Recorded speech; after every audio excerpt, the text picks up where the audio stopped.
दोस्तों, पैसा कमाना और उसे बचाना एक कला है। अक्सर हमने देखा है पैसों को लेकर लोगों के अंदर गलत अवधारणा रहती है। जब उनके पास ज्यादा पैसा रहता है तो पैसे के प्रति उनके खराब बिहेवियर के कारण वो उसे गवा देते हैं। जैसे कि अमीर होने का शो ऑफ करना, फालतू में गैर जिम्मेदाराना तरीके से पैसा खर्च करना, और इसका नतीजा यह निकलता है कि एक दिन ऐसे लोग बैंकक्रप्ट यानी कंगाल हो जाते हैं। इसका मुख्य रीजन ये है कि ऐसे लोग पैसे की वैल्यू को नहीं समझते और वो अपने पैसे को खो देते हैं। वैसे तो अमीर बनने के लिए अनेक रास्ते हैं, लेकिन अपनी अमीरी को बरकरार रखने के लिए एक ही उपाय है कि हमें पैसे की वैल्यू को समझना चाहिए। तो चलिए दोस्तों, आज के इस the psychology of money book की समरी को समझते हैं, जिसे मॉर्गन हाउसल ने लिखा है। मॉर्गन हाउसल एक बेहतरीन लेखक है, इनके साथ में वे एक स्टॉक मार्केट इन्वेस्टर भी है। ये बुक हमें केवल साइकोलॉजी ऑफ मनी को ही नहीं बताती, बल्कि ये हमें और भी कई लेसन सिखाती है, जैसे कि पैसा कैसे जोड़ना है ये सिखाती है, और अमीर बनने के लिए हमारा माइंड सेट क्या होना चाहिए ये भी सिखाती है। Don't waste your money. चलिए इसे हम एक कहानी के माध्यम से समझते हैं। ऑथर मॉर्गन हाउसल अपने बुक में लिखते हैं कि जब मैं एक होटल में काम किया करता था तो उन दिनों हमारे होटल में एक टेक्नोलॉजी एग्जीक्यूटिव आया करता था, जिसने अपने यंग एज में ही बहुत सारा पैसा और कंपनियां बना ली थी, लेकिन वो पैसों की कदर नहीं करता था और पैसों के प्रति उसका व्यवहार भी बहुत ही स्टूपिड था। वो हर समय अपने पास नोटों की बंडल लेकर घूमता था और शराब के नशे में हमेशा धूत रहता था और अपने अमीर होने का दिखावा करता। ऑथर मॉर्गन हाउसल आगे कहते हैं कि एक दिन उस इंसान ने कुछ ऐसा किया जिसके बारे में जानकर आप सब चौंक जाएंगे। दरअसल वह इंसान अपने दोस्तों को एक नोटों की गड्डी देकर कहता है कि इसे सोने के सिक्के में कन्वर्ट करके लाओ। उसके बाद वो अपने दोस्तों के साथ मिलकर उस सोने के सिक्के को समुद्र में फेंकते हैं और गेम खेलते हैं, कौन गोल्ड कॉइन्स कितना दूर फेंक पाता है। पैसों के साथ उसका यह व्यवहार उसे जल्द ही बैंकक्रप्ट बना देता है। ऑथर मॉर्गन हाउसल अपने बुक में एक दूसरी कहानी भी बताते हैं कि अमेरिका में एक छोटे से गांव का एक साधारण सा व्यक्ति, जिसका नाम रोनाल्ड जेम्स था, जिसने 25 वर्षों तक गैस स्टेशन पर कारों की मरम्मत करने का काम किया था और फिर उन्होंने 17 वर्षों तक फर्श पर झाड़ू लगाने का काम किया। लेकिन जब उस व्यक्ति की मौत 92 साल बाद हुई तो उसके चर्चे देश विदेश के न्यूज चैनल्स और अखबारों में होने लगे थे, क्योंकि मरते समय उस साधारण सफाई कर्मी के पास 58 करोड़ की संपत्ति थी, जिसमें 43 करोड़ रुपए उसने चैरिटी में दान कर दिया था। बाकी के 15 करोड़ रुपए उसने अपने सौतेले बच्चों के लिए छोड़ गया था। आखिर उसके पास इतना पैसा आया कहां से, इसके बारे में पता किया गया तो पता चला कि वो ब्लू चिप फंड में पैसे लगाया करता था और कंपाउंडिंग की पावर की वजह से उसका छोटा सा इन्वेस्टमेंट इतना बड़ा नेटवर्क बन गया। अब ऑथर मॉर्गन हाउसल उस टेक्नोलॉजी एग्जीक्यूटिव और एक साधारण से सफाई कर्मी के पैसे के प्रति बिहेवियर को कंपेयर करते हैं और कहते हैं कि पैसों को अर्न करने के लिए या उसे सेव करने के लिए किसी टेक्निकल नॉलेज की जरूरत नहीं है, बल्कि यह इसके ऊपर डिपेंड करता है कि आप पैसे को कैसे खर्च करते हैं और पैसे के प्रति आपका रवैया क्या है।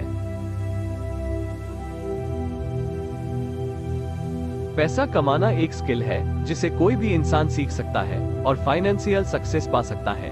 जहां एक टेक्नोलॉजी एग्जीक्यूटिव वेल एजुकेटेड होने के बावजूद बैंकक्रप्ट हो गया, वही एक सफाई कर्मचारी जो बिना पढ़े लिखे होने के बावजूद पैसे के प्रति बिहेवियर को अच्छा रखता है, ब्लू चिप स्टॉक में इन्वेस्ट करता है और एक दिन करोड़पति बन जाता है। यहाँ कोई भी मूर्ख नहीं है। ऑथर अपने नेक्स्ट लेसन में कहते हैं, बहुत से लोग अपने पैसों के साथ मूर्खतापूर्ण व्यवहार करते हैं, हालांकि वे लोग मूर्ख नहीं है। असल में आज की पीढ़ियां फिल्म देखने, लॉटरी का टिकट खरीदने और गेम खेलने के पीछे अपने पैसों का ज्यादातर हिस्सा खर्च कर देते हैं। ये काम ज्यादातर वही लोग करते हैं जो गरीब होते हैं, जो इमरजेंसी में 20 या 25 हजार रुपए भी अरेंज नहीं कर सकते। क्या ऐसे लोगों का लॉटरी की टिकट खरीदने का कोई सेंस बनता है? ऐसे लोगों को उन पैसों को इमरजेंसी नीड के लिए बचा कर रखना चाहिए, जो कि वो लोग नहीं करते। उन लोगों का कहना है कि पैसा सेविंग करना हम लोग के लिए पॉसिबल नहीं है, क्योंकि हम जितना कमाते हैं उससे कहीं ज्यादा रुपए खर्च हो जाते हैं। हमारे पास सेविंग की पॉसिबिलिटी ही नहीं है। ऐसे में बड़ी गाड़ियों और बड़े घरों के बारे में सोचना, बड़े स्कूलों में अपने बच्चों का एडमिशन कराना, ये सब हमारे पहुंच से बाहर है। इन्हीं सपनों को पूरा करने के लिए हम लॉटरी टिकट को खरीदते हैं। आपको ये बात मूर्खतापूर्ण लगेगी, क्योंकि जिस चीज को कोई पाना चाहता है वही चीज आपको बहुत ही आसानी से मिल जाती है, लेकिन आप उसकी कद्र नहीं करते जो किसी दूसरे व्यक्ति के लिए सपना है।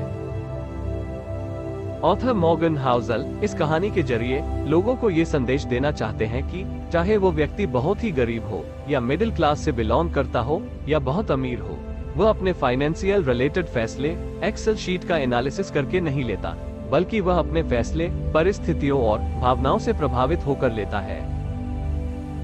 ऐसा हो सकता है जो फैसले मैं लूं वो आपको मूर्खतापूर्ण लगे, या ये भी हो सकता है जो फैसले आप ले वो मुझे मूर्खतापूर्ण लगे, लेकिन हमारी फाइनेंशियल सक्सेस या ग्रोथ इस बात पर डिपेंड करती है कि हम परिस्थितियों और भावनाओं के ऊपर नियंत्रण रखते हुए अपने पैसे को किस तरह से मैनेज या सदुपयोग करते हैं। भाग्य और जोखिम का जीवन में रोल। भाग्य और जोखिम के बारे में ऑथर मॉर्गन हाउज़ल का कहना है कि भाग्य और जोखिम भाई भाई हैं। ये दोनों वास्तविकता के प्रमाण हैं। जीवन में हर नतीजा व्यक्तिगत प्रयासों और भाग्य पर भी निर्भर करता है, जिससे जोखिम भी जुड़ा होता है। इसे हम एक कहानी के माध्यम से समझते हैं, जिसका वर्णन मॉर्गन हाउज़ल ने अपनी बुक में किया है। वो लिखते हैं कि 1968 में जब बिल गेट्स एक स्कूल में पढ़ने जाते थे, उस समय पूरे वर्ल्ड में 30 करोड़ उनके जैसे स्टूडेंट्स हाई स्कूल में पढ़ा करते थे। वो जिस लेकसाइड स्कूल में पढ़ा करते थे, फाइनेंशियल मजबूती भी थी। उनके पास बच्चों को सिखाने के लिए कंप्यूटर भी था। बिल गेट्स उस दौर के लकी स्टूडेंट थे जिन्हें कंप्यूटर सीखने का मौका मिला। ऑन रिकॉर्ड बिल गेट्स ने एक इवेंट में ये बात कही थी कि अगर लेकसाइड स्कूल नहीं होता तो शायद मेरी कंपनी माइक्रोसॉफ्ट भी नहीं होती। इस प्रकार से बिल गेट्स के सक्सेस होने के पीछे बहुत सारे फैक्टर थे, लेकिन उसी में से लक एक फैक्टर था। बिल गेट्स अपने स्कूली दोस्त केंट एवंस के बारे में कहते हैं कि अगर केंट ने मेरे साथ ही स्कूल छोड़ दिया होता तो आज वह मेरे साथ ही कंपनी माइक्रोसॉफ्ट के फाउंडर होते, लेकिन उन्होंने अपनी पढ़ाई जारी रखी और माउंटेन क्लाइंबिंग के दौरान उनकी मौत हो गई। उन्होंने उस जोखिम का सामना किया जो लाखों में से कोई एक व्यक्ति करता है, क्योंकि माउंटेन क्लाइंबिंग करने लाखों लोग जाते हैं, लेकिन उनमें से मरता कोई एक ही है। इस प्रकार से लेखक मॉर्गन हाउज़ल भाग्य और जोखिम को समझाते हैं, जिसका मतलब ये हुआ कि बिल गेट्स के सफलता के पीछे उनके भाग्य का हाथ है। हालांकि सफलता मिलने के पीछे भाग्य के अलावा और भी कई फैक्टर होते हैं, जैसे कि एफर्ट्स, हार्ड वर्किंग, डिसीजन, सही मार्गदर्शन पर काम करना इत्यादि।